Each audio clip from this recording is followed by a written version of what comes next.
ഈശോ മിശിഹായ്ക്ക് സ്തുതിയായിരിക്കട്ടെ. തെനാക് ആണ്ടുകൂട്ടത്തിലെ 18ാമത്തെ ആഴ്ചയിലെ തിങ്കളാഴ്ച, മത്തായിയുടെ സുവിശേഷം 14-ാം അധ്യായം 22 മുതൽ 33 വരെയുള്ള വാക്യങ്ങൾ. ഈശോ വെള്ളത്തിന് മീതെ നടക്കുന്ന സംഭവമാണ് നമ്മളിവിടെ വായിക്കുന്നത്. ഈ സുവിശേഷ ഭാഗത്ത് ഈശോ വെള്ളത്തിന് മീതെ നടക്കുമ്പോൾ ഈശോ ആണോ എന്ന് സംശയിച്ച് ഭൂതമാണെന്നൊക്കെ പറഞ്ഞവര് നിലവിളിക്കുന്നുണ്ട്. ഈശോ പറയുന്നത് ഞാനാണ്. അപ്പോൾ പത്രോസ് പറയുന്നൊരു വാക്യം നമ്മൾ കേട്ടിട്ടുള്ള കാര്യമാണ്. പത്രോസ് പറയുന്ന വാക്യം, ഇത് കർത്താവേ നീ ആണെങ്കിൽ ഞാനും വെള്ളത്തിന് മീതെ നടക്കട്ടെ.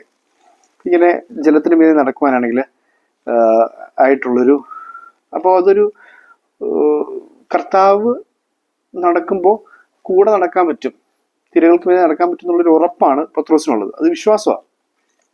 നമ്മളിവിടെ വായിക്കുന്നതിനെയാണ്, ഉടനെ അവൻ അവരോട് സംസാരിച്ച് ധൈര്യമായിരിക്കും, ഞാൻ ആണ് ഭയപ്പെടേണ്ട. പത്രോസ് അവനോട് പറഞ്ഞു, കർത്താവെ അങ്ങാണെങ്കിൽ ഞാൻ ജലത്തിന് മീതെ കൂടെ അങ്ങയുടെ അടുത്തേക്ക് വരാൻ എന്നോട് കൽപ്പിക്കുക, വരൂ എന്ന് പറഞ്ഞു.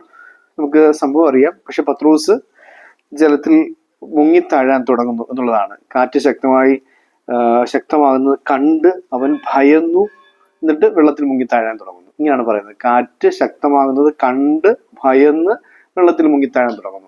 അപ്പോൾ ഈശോ അവനെ പിടിച്ചുകൊണ്ട് പറയുകയാണ്, കഴിഞ്ഞിട്ട് എന്നെ പിടിച്ചുകൊണ്ട് ചോദിച്ചു, അല്പവിശ്വാസി, മാൻ ഓഫ് ലിറ്റിൽ ഫെയ്ത്ത്, അല്പവിശ്വാസി, നീ എന്തുകൊണ്ട് സംശയിച്ചു?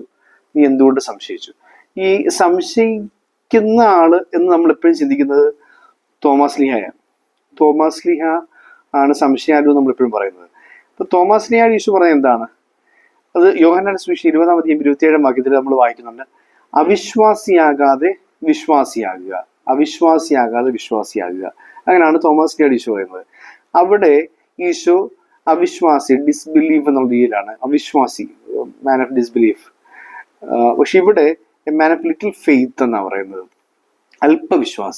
അല്പവിശ്വാസിയും അവിശ്വാസിയും തമ്മിലുള്ള വ്യത്യാസമാണ് പത്രോസും തോമസും തമ്മിലുള്ള വ്യത്യാസം. പക്ഷെ രണ്ടുപേരും ശക്തരായ വിശ്വാസികളായി മാറുന്നുണ്ട് പിന്നീട്. എന്താണ് അവിശ്വാസി?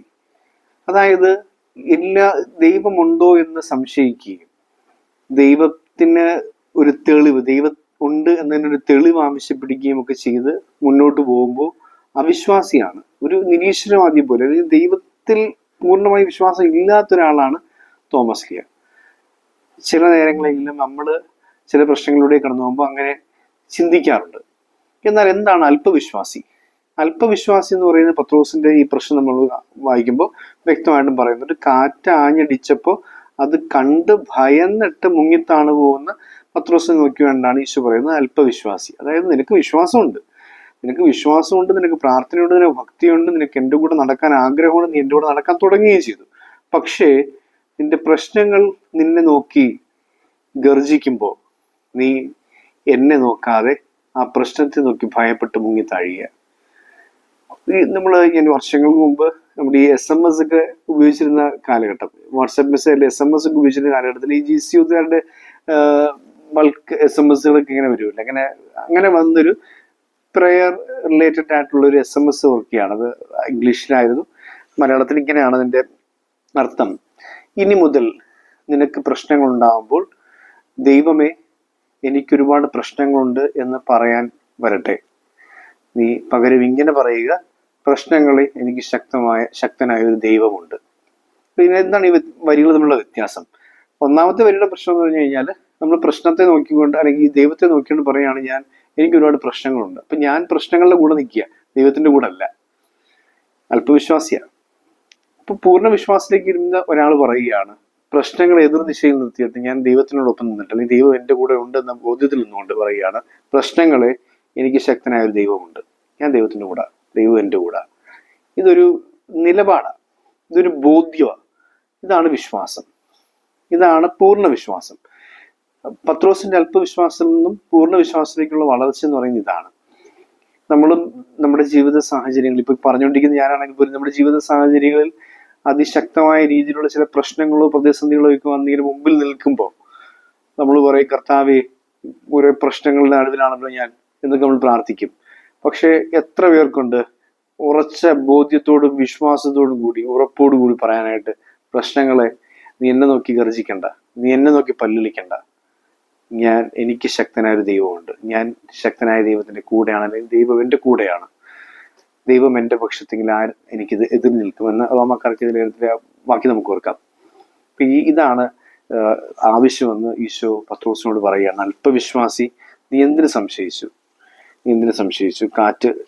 കാറ്റിനെയല്ല നീ നോക്കേണ്ടിയിരുന്നത്. കാറ്റാഞ്ഞടിച്ചപ്പോൾ നീ കാറ്റിനെയല്ല നോക്കേണ്ടിയിരുന്നത്, എന്നെയാണ് നോക്കേണ്ടിയിരുന്നത്. അപ്പൊ നീ പേടിക്കത്തില്ലായിരുന്നു എന്ന് ഓർമ്മപ്പെടുത്തുകയാണ്. ഇപ്പൊ നമ്മുടെ ജീവിതത്തിലെ പ്രശ്നങ്ങളുടെ തിരമാലകൾ നമുക്ക് നേരെ ആഞ്ഞടിക്കുമ്പോൾ തിരകൾക്ക് മീതെ നടക്കുന്ന തിരുനാഥൻ നമ്മെ നോക്കിക്കൊണ്ട് പറയുകയാണ്, തിരിഞ്ഞ് തിരയിലേക്ക് നോക്കാതെ ആ തിരുഹൃദയത്തിലേക്ക് നോക്കുക. അപ്പോൾ നീ ശക്തി പ്രാപിക്കും, ആ സ്നേഹത്തിൽ നീ ബലം പ്രാപിക്കും. നമുക്ക് കർത്താവിനെ നോക്കിക്കൊണ്ട് ബലം പ്രാപിച്ച് ആ പ്രശ്നങ്ങളുടെ തിരമാലകളെ ക്രിസ്തുവിന്റെ കൈപിടിച്ച് ചവിട്ടി നടക്കുവാനായിട്ടുള്ള കൃപ തരണമേ നമുക്ക് പ്രാർത്ഥിക്കാം. ദൈവം നമ്മെ അനുഗ്രഹിക്കട്ടെ.